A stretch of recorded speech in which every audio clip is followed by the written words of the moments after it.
Hey everyone, Golden Ninja 3000 here again.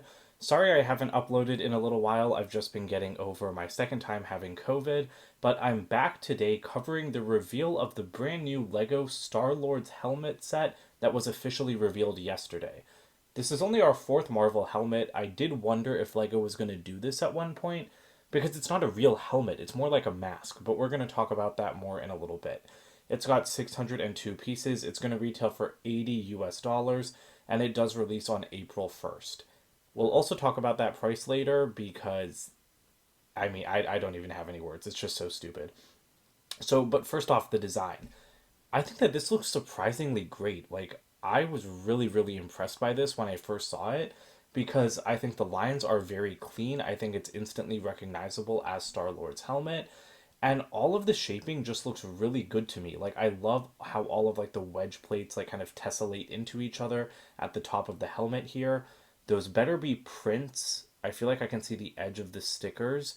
There cannot be stickers in this set for $80. So those better be prints. But I really like those prints for the eyes. I like the drum lacquered gold pieces. That's definitely a printed wedge for the front of the mask, and I also think that that looks great. And then I'm even just impressed with like the breathing apparatus and everything on the side. I think that again, Lego just captured the designer captured everything very well. And I'm really just blown away by like certain parts of it. And that's nice because I feel like the previous Lego Marvel helmets haven't been that great. I've really liked some of the Star Wars ones, but I thought like the Batman ones and then the Iron Man ones just weren't as or the Iron Man one. I just thought that they weren't as good as the Star Wars ones, but I think that this Star Lord helmet is as good as all of as like the best Star Wars sets, like in terms of design. So I'm really impressed by that just right off the bat. Lego is branding this as an Infinity Saga set. I mean, it's releasing to coincide with Guardians of the Galaxy Volume 3. But I think that that branding makes sense. People were complaining about Infinity Saga branding being on Multiverse Saga sets a little while ago, and I just thought that was really stupid because clearly Lego is just slapping the Infinity Saga set on anything that's like kind of like not associated with the movie that's coming out right now. So anyway, this is our 360-degree video, which I do like taking a look at, and this is actually my first time seeing the back of the helmet. I think that the sides look pretty good. I don't love the back. I feel like there's a lot of studs there. Considering how like smoothed over the helmets usually are, I don't think this looks the best at the back. But again, like I mean, the front is what really matters, and I think that the front looks great for the most part. So yeah, like from this angle, this is kind of what I wanted to talk about a little bit more. Just the depth to the area surrounding the eyes is something that I think was really captured well on this design because you've got multiple layers here. You've got like the gray layer on the left, you've got the gold layer in the middle, and then you have like the actual kind of sockets for the eyes. And I think that that looks really good. I do think Lego's cheating a little bit here because it like some of these photos almost make it look like the eyes are glowing, which they definitely are not. Like in this image, I feel like it looks like the eyes are glowing, and I don't think it's gonna look that good in person. I think it's the eyes are gonna look a little bit darker in person, but I mean we do have lifestyle pictures that we could take a look at. It is 7 inches tall. Cool. Uh, Back of the box has some pictures of the thing in the movie. And again, so I feel like the only thing I could ask for would be like less studs, like right up at the top, like in front, like not in front of, above the eyes. But it's not really possible for Lego to do that. Like all of those pieces, they have studs on them naturally, and there aren't like studless versions of them. So even though like I think the top doesn't look quite as smooth as like the rest of the helmet, I don't think that that's a problem. And actually, now that I'm looking at this in relation to the actual movie helmet, the eyes look too sunken. Like that's kind of an issue. Like the red of the eyes are really like almost like popping out of the eye. Like the lens is almost popping out like of the eye socket on the actual helmet, but in the Lego one it's kind of sunken in. So I guess that that would be like my one minor nitpick is that they look too sunken in, but I'm sure that that's going to be easily fixable on our own. Moving over to the lifestyle images, yeah, that is a lot darker than Lego made it look in some of the other images. So that's a little bit disappointing, but I still think that they look good. Now that I've realized that they aren't so sunken on the actual movie helmet, it is a little bit weird to me, but again, like I said, I think it'll be an easy fix. Not a big deal, like all things considered, but they don't have the lifestyle images that I would say are the most important. So I'm actually going to go over to Brickset in a second, but I do really like this picture. This is the one that I chose for the thumbnail just because I thought it looked great. Um, but let's talk about how the helmet is open, because of course, Star-Lord's helmet is actually a mask. Like it only forms over like the front of his face and the back of his head. It's not, it doesn't like seal him up fully because it leaves part of his forehead and his hair exposed. Lego chose not to build in the hair and not to build in a little bit of forehead, as you can see like in this image. And I think that that was kind of a mistake. I think that the mask, it looks fine without hair, but I think that it would look better if the hair was built in. And of course, there's the argument that, well, Lego can't really do that because these are supposed to be helmet sets, and if you have hair built into the helmet, then it's like you're displaying Star Lord's severed head, and that's kind of messed up. And I totally agree with that, except Lego's already made two severed heads instead of helmets. They did Carnage and Venom helmets. Like, how are the only Marvel helmet sets we have Iron Man, Carnage, and Venom, and then now this one? Carnage and Venom are not helmets, those were severed heads on stands. And I mean, it's not as big of a deal because they're aliens and this would be like a human head, and maybe Lego just doesn't want to get into that.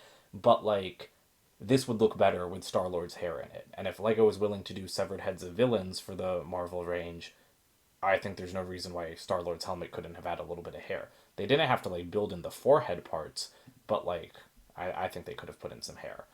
And so that's kind of my issue because the helmet is open on top, and that's because of a feature that Lego advertises, and that's the image I'm talking about that's missing here. And the feature is that Lego wants you to turn this into a pencil pot as if it was a dots set. What? Why? These helmet sets are designed to be like adult collector items, and here we are, and Lego is now suddenly switching it over to no, let's put pencils in his head. I think that like it's nice to have this feature. I do follow the designer on Instagram. I think their handle is Aaron Brick Designer, and I followed him before he became a Lego designer, and I love his designs. I loved his designs before he became an official Lego designer, and I love the official sets that he's designed to this date. And he said that he was proud of this feature to put pencils in Star Lord's head as just like a cute little added bonus. And I do like that. I mean, it is a cute little added bonus. I just think that like why? Like like these sets are not meant to be functional desk items. They're meant to be display pieces to put on a shelf. And I'm not saying that, like they can't be more than that, but in my opinion, like this is something that's kind of like kiddish to be putting like to have like a Lego pencil pot, I think is something that's usually aimed at kids. And I think that adults don't really need that feature, even if it's kind of nice. And I think having it at the expense of hair, which would make the helmet look more complete, I just don't really love that idea because it makes the helmet look super hollow. So I mean, like Brickset has like the same images that Lego had, but I think that like seeing those anti studs, having like the hollowness of the helmet, I just think that it's going to look very odd displayed next to other Lego helmets, which are actually fully enclosed because they aren't masks like this one. So I don't love that, and so that's going to bring us to my other complaint, which is price. I saved this for last because I know I rant about Lego prices a lot, but you guys know I'm very unhappy with their price increases. And in my opinion, this is already a contender for the most overpriced set of 2023. Why on earth is this $80? It should not be $80 under any kind of circumstance. It has 600 pieces, so it's got a terrible price per part ratio. It's pretty small, so it's got a terrible like value like for size ratio, and those are both things that I usually look at. I'm very much a price per piece person. I know that like some people aren't, and that's fine. But I do take into account, what's the finished size of the set? Like how dense is it? How heavy is it? This thing is 7 inches tall. This thing is like tiny in that lady's hand. Think about what else you can buy from Lego for $80. Yes, even in 2023 when their prices are so high. This like doesn't have any minifigures. It has one printed piece, but like I said, I do believe those eyes are stickers. Like you can see like the edge of the sticker there, and the print on the sticker is like a brighter red than the red of the piece behind it. So Lego's really cheaping out and overpricing this helmet by like at least $20, and they can't even print all of the pieces. That is absolutely ridiculous in my opinion. That really, really makes me mad, especially because those stickers are going to be really annoying to put on. And yeah, the helmets are usually $60. I believe the Star Wars helmets have risen in price to 70 now, but the Star Wars helmets are fully dense helmet builds. This thing is entirely hollow because they want you to put pencils in it.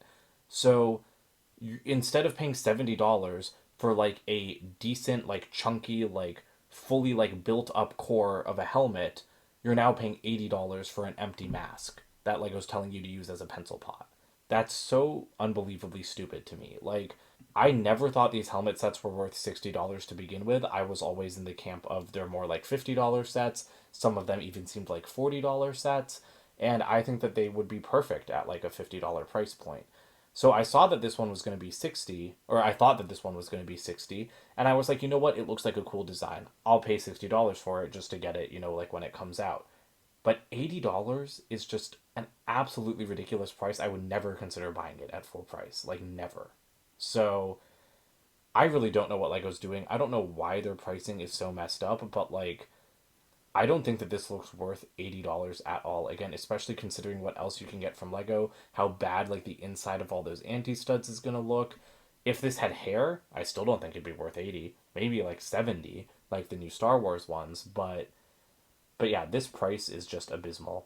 I cannot get over it. Like to me, like you guys know how much I ranted about the direct to consumer Hulkbuster being super overpriced. To me, this is like the same thing, where the price is just so much that it immediately goes from I would buy this on day one to I'm never not even going to consider buying it for full price. So I do want this set. I will be getting it eventually, but I'm not going to pay more than $60 for this, no matter what. So that's disappointing because, as I said earlier, I think that the build looks really great, and I really love this designer's work in general. So we'll see. I'm interested to see how this is going to sell. I think it's going to sell horribly, but let me know what you guys think about this set in the comments below. Don't forget to like and subscribe as well, and I will have more videos coming for you soon now that I'm not sick anymore. Have a great day. Bye, guys.